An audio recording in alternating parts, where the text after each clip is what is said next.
করব কিভাবে, ছাড়ব কিভাবে, করাটা আসলে সহজ, ছাড়াটা কি কঠিন। বর্জনীয় বিষয়গুলা বর্জন করাটা কিন্তু কঠিন, করণীয় বিষয়গুলা করাটা মোটামুটি সহজ, যদিও মানসম্পন্ন হয় না, কিন্তু করাটা কি সহজ।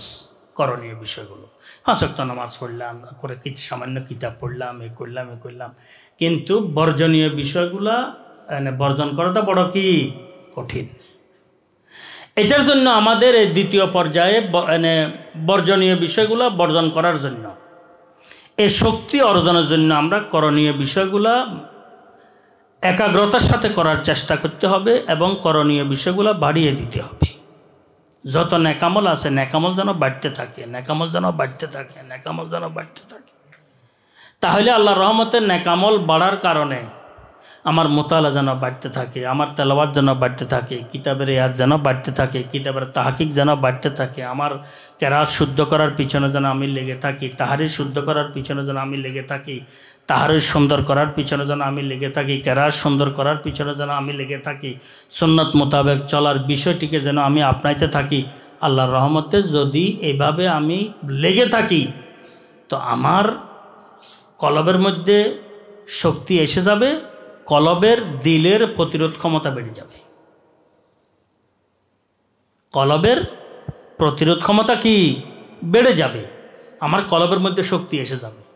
শক্তি আসা ছাড়া, সঞ্চয় করা ছাড়া শক্তি এবং প্রতিরোধ ক্ষমতা বাড়ানো ছাড়া কখনো সাধারণত কি ভাই, কখনো আপনি বর্জনীয় কাজগুলো ছাড়তে পারবেন না, কখনো ছাড়তে।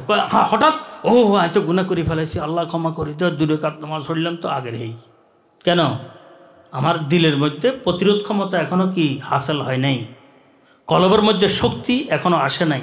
শুধু ওষুধ, অ্যান্টিবায়োটিক, আপনার স্বাস্থ্য ঠিক থাকবে না, রোগ প্রতিরোধ ক্ষমতা আপনার বাড়বে না।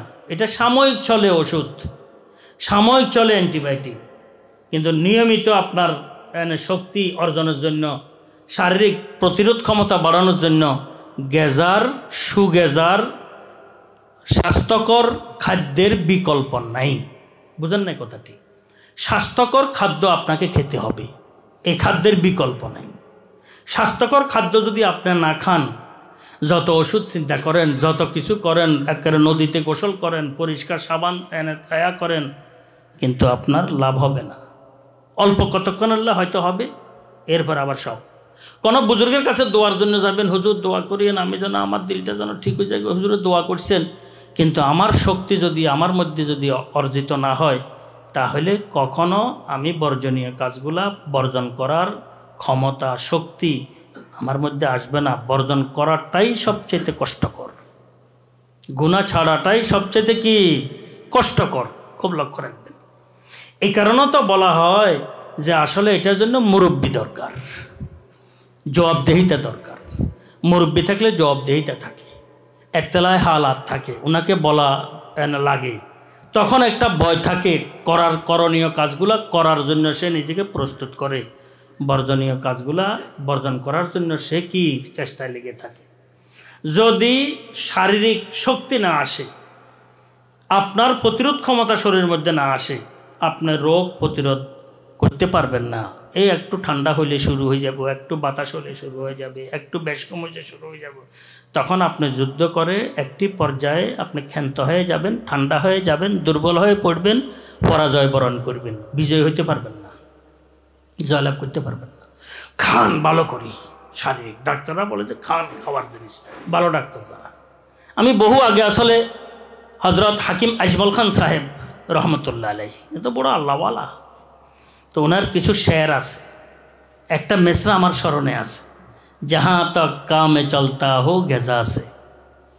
বলছেন খাদ্যের দ্বারায় যতটুক তোমার কাজ চলে, ওষুধ গ্রহণ করা ছাড়া ওষুধ কখনো গ্রহণ করিও না, খাদ্য গ্রহণ করো। কি করো? কলবের শক্তি সঞ্চয়ের জন্য, কলবের শক্তি অর্জনের জন্য। কলব তো আমাদের শরীরের শুধু রাজধানী নয়, এটা হচ্ছে শরীরের মূল পরিচালক।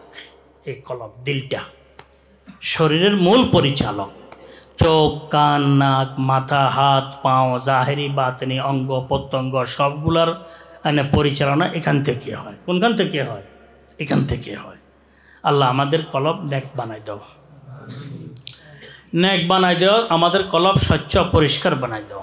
তো কলবের যদি শক্তি সঞ্চিত না হয়, অর্জিত না হয়, তাহলে ওই ব্যক্তি গুনাহ ছাড়তে পারবে না। প্রথমত উদ্যোগ আসবে না, দ্বিতীয়ত উদ্যোগ আসলে সেটার উপর সে টিকে থাকতে পারবে না।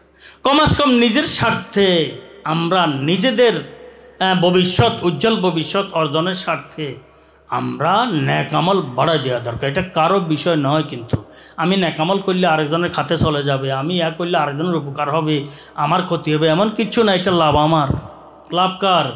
আর আমি যদি বদামলের সাথে জড়িয়ে থাকি, কার ক্ষতি? अपनी मन में डूब कर पा जा सुरागे जिंदगी, तू अगर मेरा नहीं बनता ना बन अपना तो बन। তুই কমাস কম নিজের স্বার্থে হইলে একটা জিনিস কর।